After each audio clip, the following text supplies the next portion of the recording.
Tonight, tragedy off the coast of BC, the deadly crash that claimed a young life.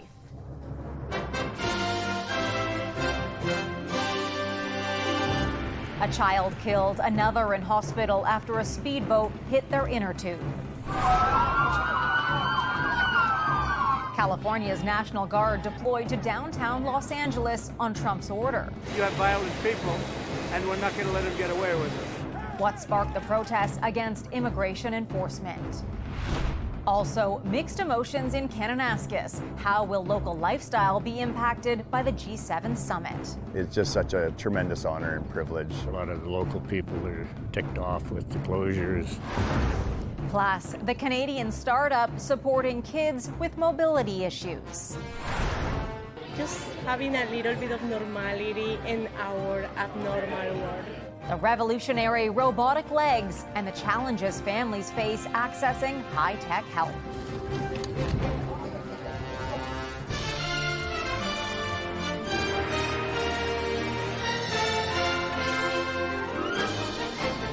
CTV National News with Heather Butts. Good evening. We begin with a tragedy coming to light at the end of a heartbreaking weekend in BC. A terrifying incident in North Vancouver has claimed the life of a child and left another in critical condition. The pair, being towed on an inner tube, were struck by a speedboat. Investigators revealed details about the collision late Sunday. The crash happened Saturday evening off the shore of Cates Park in North Vancouver. The two children, friends from Vancouver, were in an inflatable tube and being towed by a boat when they were hit by another speedboat. Police believe speed and alcohol may have played a role in the crash. The child killed was just 11 years old. Life-saving measures were applied to both children. Sadly, one child did not survive and was pronounced deceased on scene. The second child was airlifted to a local hospital in critical condition. The boat operator of the vessel that struck the inflatable tube is currently in custody as police conduct their investigation. Police say the suspect is a North Vancouver man. RCMP are urging witnesses to come forward with information. Turning to developing news in the U.S., hundreds of National Guard troops are now on the ground in Los Angeles, deployed by the president, even though state leaders say they didn't ask for them and don't want them there. It's a tense situation as Donald Trump tries to stop protests against immigration enforcement. Protesters and law enforcement officials squaring off tonight as demonstrators gathered for a third day. Donald Trump not ruling out going even further. We're going to see what we need. We'll send whatever we need to make sure there's law and order. Saturday night, the president ordered the deployment of 2,000 National Guard troops to the Los Angeles area. His response to confrontations between federal immigration authorities and protesters. In the cities of Paramount and Compton, intense clashes have broken out as people try to stop ICE agents from carrying out deportations. They're human beings just like any of us. We're Hispanics. We help the community. We help by doing the labor that people don't want to do. This might look bad to everybody else, but to us, this is the only way that we're going to get heard. This is the only way that the government is going to hear us. They're coming out. They're coming out. Federal agents unleashed tear gas and non-lethal rounds after people were seen hurling rocks and setting cars on fire as they tried to block Border Patrol vehicles. We were told that there were no serious injuries reported, that 4 protesters were arrested, and 1 officer sustained an injury of glass got some glass in his eye. Tensions have been mounting in the heavily Latino community after more than 100 people were arrested during immigration sweeps this past week. Today, Governor Gavin Newsom accused President Trump of attempting to manufacture a crisis by mobilizing the National Guard, adding he's hoping for chaos so he can justify more crackdowns, more fear, more control. I think what you're seeing now are many Americans frustrated with the president's aggressive policies on deportations. U.S. Defense Secretary Pete Hegseth, who was appointed by Trump, is also threatening to deploy active Marines to the region if the violence continues. Back here in Canada, Prime Minister Mark Carney gathered ministers and senior officials today to address the wildfire situation across the country. The Incident Response Group was briefed on efforts to respond to fires, including the deployment of the Canadian Armed Forces to help with evacuations around Sandy Lake First Nation in Ontario. The fire situation in British Columbia remains tense, where more than 70 fires are still active, most of them burning in the northern part of the province near the border with Alberta. Authorities there are urging people to pay attention to fire bans as there's no rain in the forecast for that region. In Saskatchewan, crews are getting some help fighting the flames thanks to rain and cooler temperatures in the north, but the province remains under a state of emergency. At least 24 wildfires are still burning, keeping thousands from their homes. Crews in Manitoba are trying to get the upper hand on flames raging in that province. One wildfire burning northeast of Lac du Bonnet is said to be 5 times the size of Winnipeg. Another burning north of Flin Flon has been measured at 7 times the size of Winnipeg. In 1 week, world leaders will gather in Alberta for the G7 summit. Kananaskis and the surrounding area will be on lockdown with tight security and restricted access. CTV's Kathy Lee takes a look at how the shutdown will impact life for locals. Nature's masterpieces carved in stone. The Rocky Mountains, a stunning backdrop for the G7 summit. It's going to be really good for the area, actually, so that people from around the world can see the beauty that we have here. A large perimeter is being set up in and around Kananaskis village, where world leaders will meet, turning the area into a fortress in the forest. Surveillance above and on the ground. RCMP, military, and other officers tasked with protecting the world leaders when they arrive. We're talking about thousands of security personnel on the ground. Not everyone is going to be in the Kananaskis area. Some will be in Banff, some will be in Calgary. The logistical component of an endeavor such as a G7 is massive. Around Kananaskis village, this fencing has been put up and cameras on the top reinforcing the security in the area. From June 10th to the 18th, a controlled access zone will be established, which means the public will not have access to the village and a large area around it. The closure impacting residents and businesses here. A lot of the local people are ticked off with the closures. Rick Gwynn lives in Kananaskis and owns Boundary Ranch. This is typically peak season for him. It's a bit of a letdown, but I mean, it's everybody in the valley's in the same boat. You know, the golf course shut down for a longer period of time. Over at that golf course, the general manager remains optimistic. It gives us a chance to nurture the golf courses along for a couple of weeks. The closure also means multiple trails, day use areas, and campgrounds will be off limits. It is a little bit of an inconvenience, but it's not for a long time. Some planning ahead. So that, we don't have to reschedule. Visiting the area now before they are temporarily locked out. Kathy Lee, CTV News, Kananaskis Village. The Prime Minister is also engaging with the premiers on big projects of national interest. Alberta wants one of those projects to be a new pipeline that crosses provincial borders. And as CTV's Jeremy Sharon shows us, Premier Danielle Smith is set on convincing her BC counterpart to get on board. Alberta Premier Danielle Smith isn't backing off her pitch for a new interprovincial pipeline. There's some things that we need to do to address some of the objections, but I think that the Team Canada spirit's going to prevail in the end. Smith has already told the Prime Minister a new pipeline is the top priority for her province. Alberta hasn't named any potential projects yet, but Prairie premiers are pitching an energy corridor between Churchill, Manitoba in the Hudson Bay, Alberta's oil sands, and west to BC's north coast around Prince Rupert. The objection is to the western portion. BC's premier has been clear as recently as last week he's not on board. Her vision for a North Coast pipeline is many, many years off, and there's no proponent at this point. Pushback Danielle Smith doesn't appear worried about. I'm saying that I'm going to convince David Eby of it because I know that this is good for the country. I know that he's on Team Canada.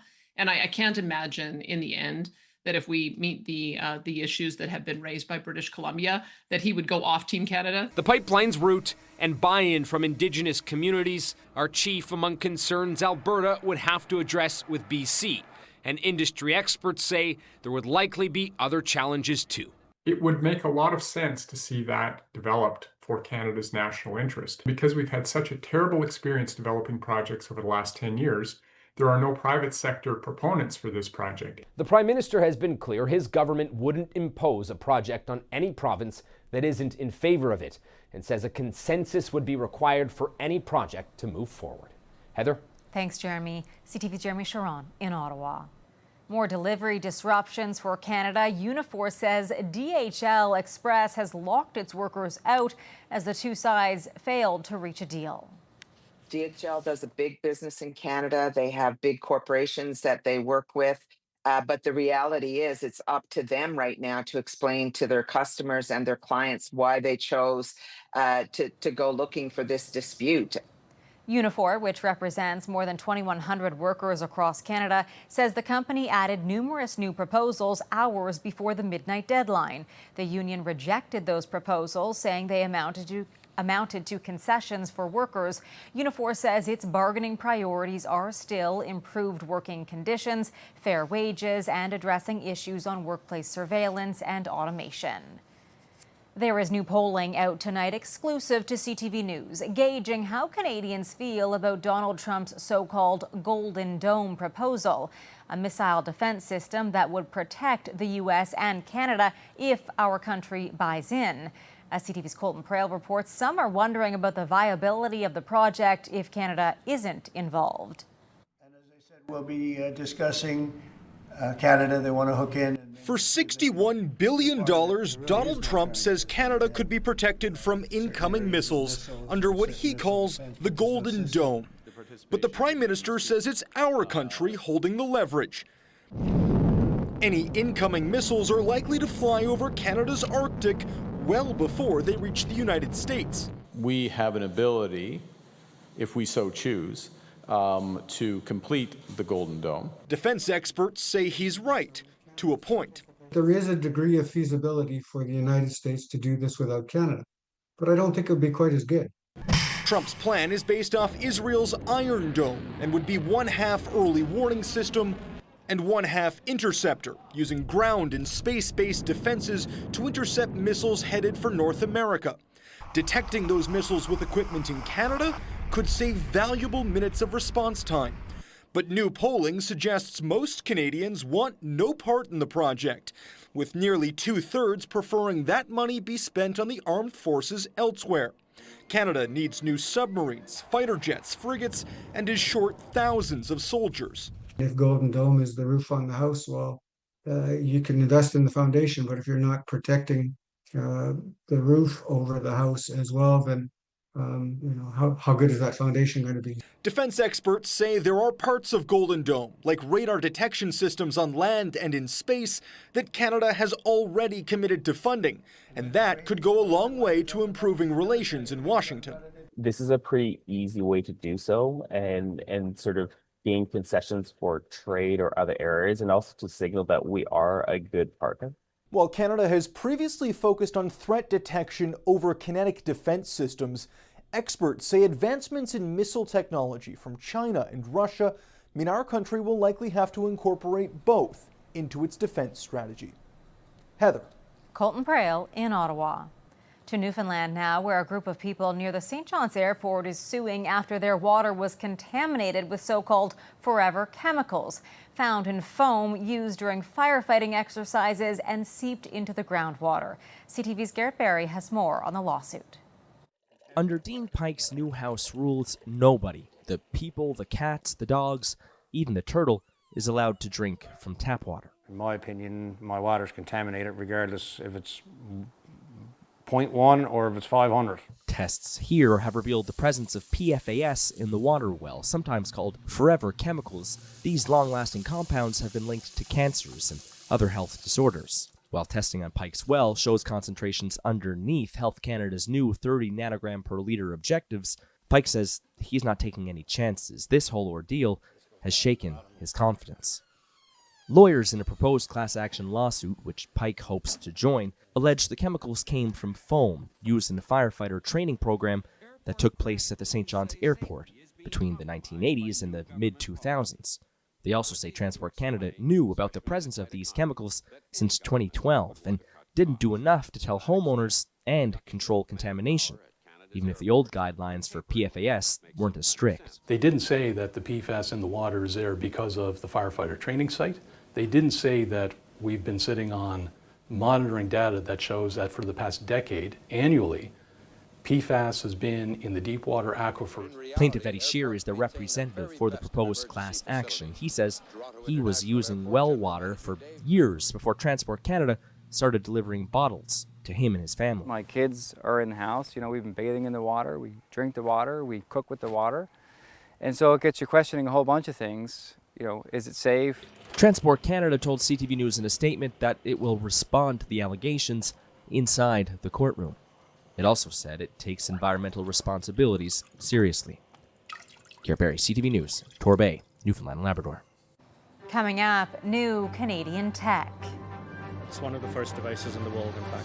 How Canadian ingenuity is giving some special kids a new lease on life. Plus, protecting the plover, why a court had to step in to help this fine feathered friend.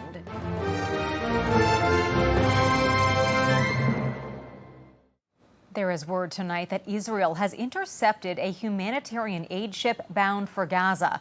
The vessel on a mission led by activists, including Greta Thunberg. Israeli authorities say Thunberg and the 10 other international activists on board are spreading Hamas propaganda and hate. The group on the ship says they were bringing aid supplies to those in need and raising awareness to the ongoing crisis in Gaza. The ship has reportedly been taken to Israel, with those on board expected to return to their home countries. Thousands of Muslim pilgrims gather to pray and reflect as they take part in the final day of the annual Hajj pilgrimage in Mecca, Saudi Arabia. Devotees circle the Kaaba 7 times, saying goodbye to the sacred site. Watching human activity reduce beautiful sea forests to barren deserts at the base of our oceans is simply heartbreaking. The Prince of Wales is calling for global and national action to protect the world's oceans at an environmental conference in Monaco. During his speech, he urged stakeholders to focus on addressing rising temperatures, pollution, and overfishing. Still ahead, justice for plovers. How a legal victory for the endangered bird could lead to its comeback on Canadian shores.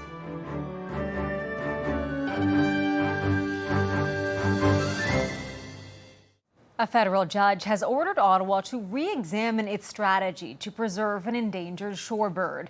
Environmental groups had argued the federal government's plan to protect the piping plover was too vague. CTV's Paul Hollingsworth has more on the ruling and why this win is a major step forward for species protection in Canada.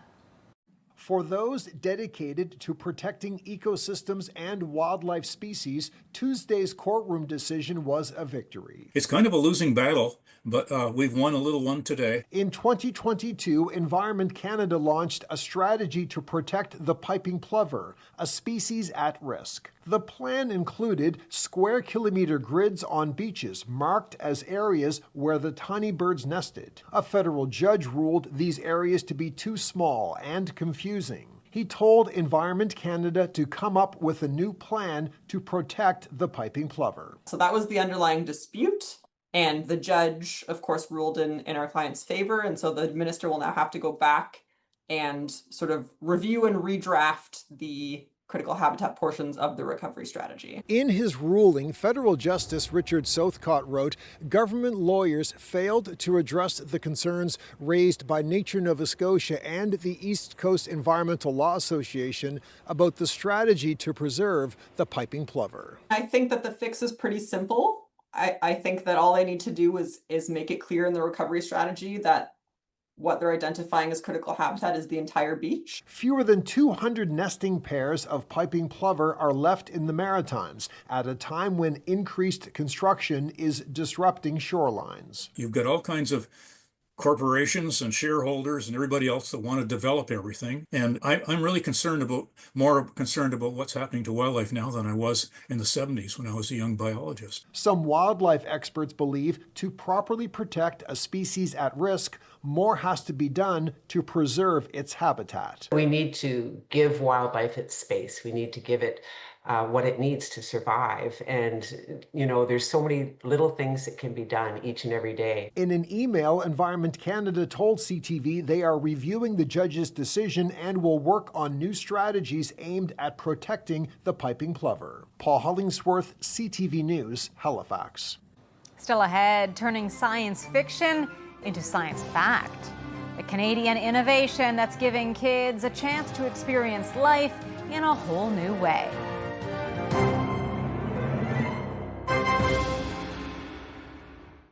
A new kind of technology made right here in Canada is giving kids with disabilities a chance to walk on their own for the first time. The robotic walker is changing lives, but the biggest barrier is price. CTV's Kamal Karmali on hopes of making it widely accessible for all. You see a couple of kangaroos. This tour of the Toronto Zoo isn't about them or them. It's about them. 9 families, all with kids, who have different disabilities, able to walk up to the animals on their own for the first time ever. Thanks to these robotic walkers, also known as exoskeletons. The battery pack, and it connects to the robotic legs. With a computer system and battery pack connected to several motors and a remote control tablet. All right, buddy, let's go. Created by a Canadian company, Trexo, based out of Mississauga, Ontario. There's nothing like this for kids in Canada. It's one of the first devices in the world, in fact. One of the biggest barriers for families continues to be price, with one of these devices costing a minimum of $40,000. Angela Bowen and her son Roberto have had their robotic walker for 3 years and are still paying it off. That would be great. Can be funded by the government. This is my son Mitchell. Parents like Mark Robert, who also now works for the company, are pushing for government subsidies. It should be governments that are paying for this for their kids as a way to support them. Why do you think it's not subsidized yet? Is the technology Because too new? it's just too novel, too new. New, but already selling around 400 of these devices across Canada and now expanding to Hong Kong to several special needs schools. We actually found it very easy to locate so many target users in one place. And while the technology continues to advance, we've been basically perfecting the product over the last 5 years. It's giving these kids a chance to experience something we might all take for granted. Just having a little bit of normality in our abnormal world. One step at a time. Kamal Karamali, CTV News, Toronto. That is our newscast for this Sunday. I'm Heather Butts. For all of us at CTV National News, thank you for watching. Omar and Sandy will be here tomorrow for our 5:30 and 11 p.m. shows, and I'll see you again on Friday. Good night.